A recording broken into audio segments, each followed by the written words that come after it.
The base of each 12-meter Vertex telescope arrives from Kilgore, Texas, already assembled.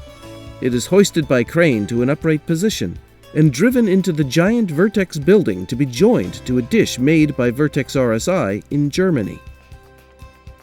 The pieces of the telescope's dish arrive like slices of pie.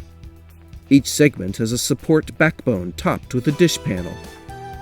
Notice all of the small dark pins sticking out of the dish panels.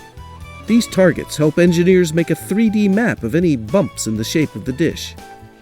Technicians tighten or loosen corner bolts on the tiers to smooth out the dish shape.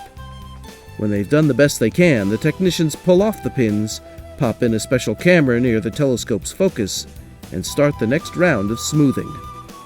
A light on a tall tower shines on the dish, and the parabola bowl shape of the dish bounces the light right up to the camera. It creates a picture of how well the dish reflected that light, showing all of the smaller bumps and dips on its surface. These also can be corrected to create a parabola shape. Engineers will carry out more routine checks through the telescope's half-century of operating life.